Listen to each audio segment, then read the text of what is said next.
राष्ट्रप्रवाह Vidarbha news में आप सभी का स्वागत है। मैं मनन व्यास और आज की देखते हैं ताजा खबर। भाजपा नेता किरीट सोमैया के एक बयान से इस समय अमरावती जिले में हड़कंप मचा हुआ है। भाजपा नेता किरीट सोमैया के मुताबिक नासिक जिले के मालेगांव की तरह ही अमरावती जिले की अंजनगांव सूजी तहसील में रोहिंग्याओं व बांग्लादेशियों के नाम फर्जी तरीके से 1100 जन्म प्रमाण पत्र जारी किए गए हैं।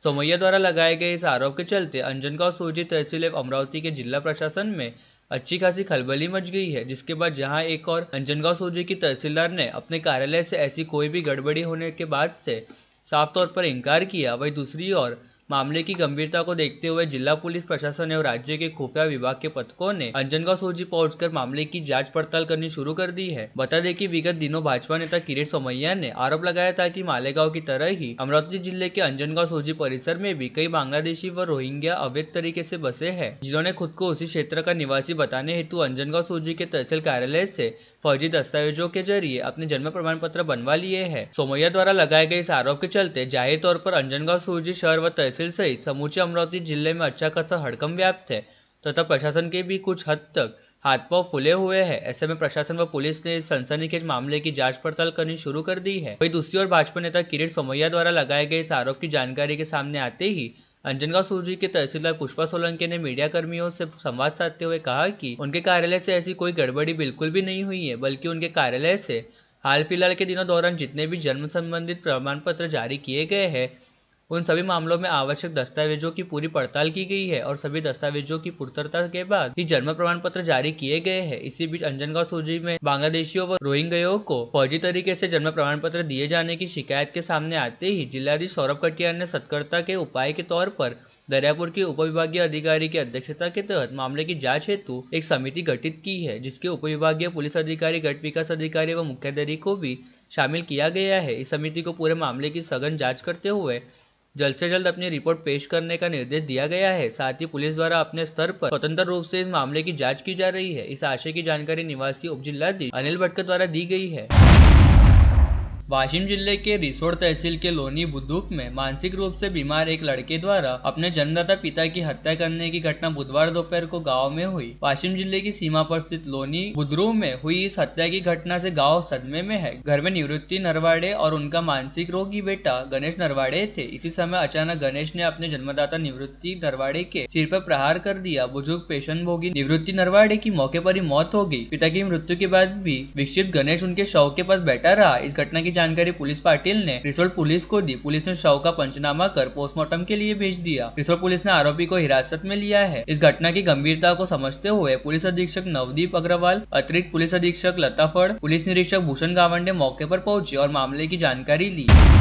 नागपुर ग्रामीण पुलिस ने देश के हजारों नागरिकों को पैसे और नौकरी का लालच देकर ठगने वाले गिरोह के 42 लोगों को गिरफ्तार किया है। पुलिस ने उनके सैकड़ों बैंक खातों से करोड़ों रुपए और सैकड़ों मोबाइल फोन सेट जब्त किए थे। इस गिरोह में कामठी के 2 युवक शामिल है और उन्होंने करोड़ों रुपए निकालने के लिए लगभग 150 नागरिकों के बैंक खाते का इस्तेमाल किया। प्रणव मंडल, शुभेंदु मेहती और रविंद्रनाथ बनर्जी पश्चिम बंगाल के जियो टावर घोटाले के मास्टरमाइंड है। कामठी के आजनी गाँव में रहने वाले बेरोजगार युवक वैभव दवंडे और नागपुर के कावरापेट में रहने वाले कमलेश गजबीये दोनों कोलकाता में जियो टावर स्कैम गिरोह के सदस्य बन गए। उन्होंने सावनेर कलमेश्वर तालुका का दौरा किया और अनाथालयों में दान राशि लेने और बदले में एक बैंक खाता खोलने के लिए 4000 रुपए प्रति माह देने का लालच दिया गया। इस वजह से दोनों तहसील के सैकड़ों नागरिकों ने अपने Aadhaar card, bank passbook, cheque, ATM card Kolkata में गिरोह के नेता प्रणव मंडल, शुभेंदु मेहती और रविंद्रनाथ बनर्जी को भेजे। उन्होंने उनमें से प्रत्येक को प्रति माह 4000 रुपए का भुगतान करना शुरू कर दिया। आरोपियों ने प्रफुल्ल सुधाकर गहुकर, प्रफुल्ल श्यामकांत कनोरकर और प्रतीक दयाराम गहुकर के खाते भी खोले। उन खातों के एटीएम कार्ड कोलकाता में आरोपी अलाउद्दीन शेख और शिवंत बच्चर को भेजे गए थे। हालांकि पिछले कुछ महीनों से तीनों के खाते में हर दिन करीब 5 से 50 लाख रुपए आने लगे। तीनों स्तब्ध रह गए। उन्होंने सावनेर थाने जाकर शिकायत दर्ज कराई। उपविभागीय पुलिस अधिकारी अनिल मस्के ने बैंक खाते के दुरुपयोग का मामला दर्ज कराया है। प्रणव मंडल, शुभेंदु मेहती और रविंद्रनाथ बनर्जी देश के नागरिकों को लूटना चाहते थे, इसलिए दीप सेन और बाबूदा मेहती ने नयाबाद शहर में एक कॉल सेंटर स्थापित किया था। वहां 14 पुरुष और 19 महिलाएं 30,000 रुपए प्रति माह देकर कॉल करने का काम कर रहे थे। नयाबाद जैसे कई शहरों में फर्जी कॉल सेंटर शुरू किए गए और लोगों को टावर लगवाने के लिए सैकड़ों बेरोजगार लोगों को मुंहमांगा वेतन दिया गया। पुलिस ने 7 करोड़ रुपए, सैकड़ों मोबाइल फोन सेट, हजारों सिम कार्ड जब्त किए हैं। संत गाडगेबाबा अमरावती विश्वविद्यालय परिसर में गत रात 9:15 बजे मराठी विभाग भवन के सामने बाघ दिखाई देने से खलबली मच गई, जिसकी खबर वन विभाग को दी गई। विद्यापीठ क्षेत्र में बाघ दिखाई देने की खबर कुलगुरु डॉक्टर मिलिंद बाराते, कुलसचिव अविनाश असनारे को मिलते ही वे मराठी विभाग की इमारत के सामने पहुंचे। यवतमाळ जिले के वनी तहसील ग्राम उकनी में खुला कोयला खदान की मुख्य सड़क पर एक बाघ मृत पाया गया। बताया जा रहा है कि बाघ की मौत करंट लगने से हुई है। हालांकि इस बाघ के 2 मुख्य दांत है और 12 पंजे गायब होने से वन विभाग इस बात की जांच में जुट गया है कि बाघ की मौत प्राकृतिक थी या उसका शिकार किया गया था। 3 से 4 साल का बाघ मंगलवार को उकनी कोयला खदान क्षेत्र में एक बोरवेल के पास मृत पाया गया था। बाघ का शव सड़ी गली अवस्था में था। वन अधिकारियों का अनुमान है कि बाघ की मौत 12 से 13 दिन पहले हुई है। शव का पोस्टमार्टम किया गया, अभी उनकी रिपोर्ट आनी बाकी है। इस रिपोर्ट के बाद यह स्पष्ट हो पाएगा कि बाघ की स्वाभाविक मौत हुई है या उसका शिकार किया गया है। अमरावती शहर में साफ सफाई ठीक से नहीं होने और हाउस टैक्स की सख्ती से वसूली स्थगित करने एवं 2 वर्ष की दंड वसूली माफ करने की मांग और शिकायत लेकर कांग्रेस ने आज अपराह्न मनपा आयुक्त व प्रशासक सचिन कलंत्रे से विस्तृत चर्चा की। इस समय कांग्रेस के शहराध्यक्ष बबलू शेखावत, दोनों पूर्व महापौर विलास इंगोले व मिलिंद चिमोटे, भैया पवार तथा अन्य पार्टी पदाधिकारी मौजूद थे। कांग्रेस की तरफ से मनपा आयुक्त को निवेदन देकर मालमत्ता कर की कड़ाई से वसूली रोकने की मांग की गई। इस प्रकार का आदेश 7 दिनों में जारी करने की मांग कांग्रेस ने आयुक्त के सामने रखी। कांग्रेस अध्यक्ष बबलू शेखावत ने शहर के प्रत्येक प्रभाग में साफ सफाई का घोर अभाव होने का आरोप लगाकर कहा कि डेंगू तथा मलेरिया के बेतहाशा बड़े मरीज इस बात का प्रमाण है। उन्होंने यह भी आरोप लगाया कि प्रशासन अपनी मस्ती में गुंग है। इस अवसर पर कांग्रेस महिला अध्यक्ष जयश्री वानखड़े, विनोद मोदी, मुन्ना राठौड़ सहित कांग्रेस कार्यकर्ता बड़ी संख्या में उपस्थित थे।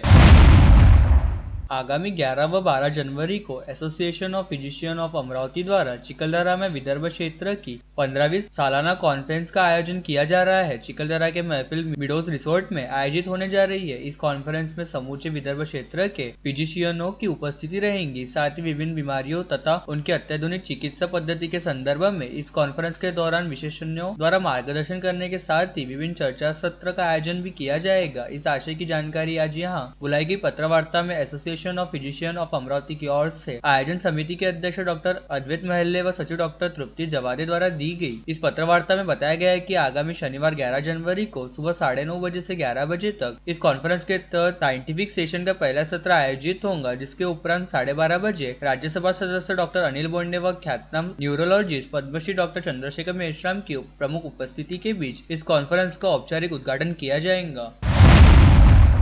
राज्य के राशन कार्ड धारकों के लिए अहम जानकारी सामने आई है। अब अगर आप नया राशन कार्ड जारी कराने जा रहे हैं तो आपको पीला, नारंगी या सफेद रंग का प्रिंटेड राशन कार्ड नहीं मिलेगा, क्योंकि अब राशन कार्ड की छपाई बंद कर दी गई है। तो आने वाले दिनों में आपको राज्य में कोई भी राशन कार्ड नहीं मिलेगा। वैकल्पिक रूप से आप ई राशन कार्ड का उपयोग कर सकते हैं। साथ ही आपके पास जो राशन कार्ड है वह भी वैध रहेगा। नागपुर जिला खाद्य आपूर्ति अधिकारी आनंद पड़ोले के अनुसार राशन कार्डों की छपाई रोकने का कारण यह है कि ई पोस्ट के माध्यम से हम लाभार्थियों को अंगूठा लगाकर सामान वितरित करते हैं। पहले यह वितरित सामान राशन कार्ड पर दर्ज होता था। अब ई पैड के आने से आप ऑनलाइन रजिस्ट्रेशन कर सकते हैं, इसलिए राशन कार्ड की छपाई बंद कर दी गई है। ई राशन कार्ड वैध है और इसका उपयोग किसी भी सरकारी कार्य के लिए किया जा सकता है। साथ ही इससे सरकारी योजनाओं का लाभ भी उठाया जा सकता है। राशन कार्डों का आय वर्ग के अनुसार वर्गीकृत किया गया है। गरीबी रेखा से नीचे के नागरिकों को पीला राशन कार्ड दिया जाता है। पीला राशन कार्ड सामान्य परिवार यानी अंत्योदय लाभार्थियों को और सफेद राशन कार्ड आर्थिक रूप से सक्षम नागरिकों को दिया जाता है। लेकिन चूंकि अब इस राशन कार्ड की छपाई बंद हो जाएंगी, ई राशन कार्ड में यह भी उल्लेख होगा कि लाभार्थी किस समूह से संबंधित है, इसलिए किसी भी योजना का लाभ लेते समय लाभ देने वाले विभाग को इसकी जानकारी होगी। महाविकास आघाड़ी सरकार के दौरान विधान परिषद के राज्यपाल द्वारा निर्देशित 12 विधायकों की नियुक्ति के लिए सिफारिशों की सूची शिंदे सरकार ने वापस ले ली थी। इसके खिलाफ शिवसेना पार्टी के कोल्हापुर नेता सुनील मोदी ने हाई कोर्ट का दरवाजा खटखटाया था। इस याचिका को अब बॉम्बे हाई कोर्ट ने खारिज कर दिया है। मुख्य न्यायाधीश देवेंद्र कुमार उपाध्याय और अमित बोरगर की पीठ ने याचिका खारिज कर दी। 5 सितंबर 2022 को तत्कालीन राज्यपाल भगत सिंह कोश्यारी ने राज्यपाल द्वारा निर्देशित 12 विधायकों की नियुक्ति के लिए अनुशंसित सूची वापस ले ली थी। इसके खिलाफ जुलाई 2023 में शिवसेना नेता सुनील मोदी ने जनहित याचिका दायर की थी। हाई कोर्ट ने इस मामले में 7 अक्टूबर 2024 को फैसला सुरक्षित रख लिया था। अभी याचिका ही खारिज हो चुकी है। सावित्रीबाई फुले का जीवन हर महिला के लिए प्रेरणा स्रोत है। उन्होंने नारी शिक्षा के माध्यम से समाज को नई दिशा दी। उनके विचार और कार्य महिला सशक्तिकरण की नींव है। उनकी शिक्षाएं आज भी हर महिला को आत्मनिर्भरता और समानता की ओर ले जाती है। महिला सशक्तिकरण की यात्रा वहीं से शुरू हुई जहां सावित्रीबाई फुले ने शिक्षा की लौ जलाई। उक्त आशय का प्रतिपादन विधायक श्रीमती सुलभा खोड़के ने किया। वे रविवार 5 जनवरी को राठी नगर स्थित एकता महिला मंडल द्वारा स्थानीय प्रांगण में सावित्रीबाई फुले जयंती के अवसर पर आयोजित कार्यक्रम में बोल रही थी। इस अवसर पर कारंजा वाशिम की विधायक सहिता डहा के प्राचार्य डॉक्टर शोभा रोकड़े, एकता महिला मंडल अध्यक्ष प्रतिभा बारबुदे, पूर्व अध्यक्ष लता आकरे, उषा इंगले, प्रोफेसर इंदुताई घोरपड़े, सिंधुताई लोखंडे, वैशाली राणे, मनीषा कोल्टे, पूर्व नगर सेविका सारिका महल्ले आदि उपस्थित थे। उत्तर प्रदेश के बुलंदशहर में एक महिला से बलात्कार कर प्रताड़ना का एक चौंकाने वाला मामला सामने आया है। यहाँ 35 साल की एक महिला ने अपने पति पर गंभीर आरोप लगाए हैं। पति ने पैसों के बदले पिछले 3 साल से अपने दोस्तों को पत्नी के साथ रेप करने की इजाजत दी। इतना ही नहीं, पीड़ित महिला ने अपनी शिकायत में कहा कि उसका पति सऊदी अरब में बैठकर इस प्रताड़ना के वीडियो देखता रहा। पीड़िता, जो वर्तमान में 1 महीने की गर्भवती है, उसने कहा कि उसकी शादी 2010 में बुलंदशहर की गुलावटी के एक व्यक्ति से हुई थी और उसके 4 बच्चे हैं, जिनमें से 2 लड़के और 2 लड़कियां हैं। उनके पति सऊदी अरब में ऑटोमोबाइल मैकेनिक के रूप में काम करते हैं और साल में 1 या 2 बार घर आते हैं। महिला द्वारा दर्ज कराई गई शिकायत के अनुसार उसका पति 3 साल पहले 2 दोस्तों के साथ घर आया और दोस्तों को महिला के साथ बलात्कार करने की अनुमति दी। वे दोनों बुलंदशहर में रहते हैं और जब पति विदेश में होता है तो हमेशा उसके साथ अत्याचार करते हैं और उसका वीडियो भी रिकॉर्ड कर लेते हैं। जब महिला ने अपने पति को इस बारे में बताया तो उसने महिला को यह कहकर चुप रहने को कहा कि उसे पैसे मिल गए हैं। सऊदी अरब में महिला का पति बैठकर मोबाइल फोन पर वीडियो देखता है। पीड़िता ने अपनी शिकायत में यह भी कहा कि जब उसने मुझे तलाक देने की धमकी दी तो मैं बच्चों को देखकर चुप रही। प्रकरण 3 साल पुराना होने से पुलिस सखोल जांच कर रही है। और लेटेस्ट न्यूज देखने के लिए राष्ट्र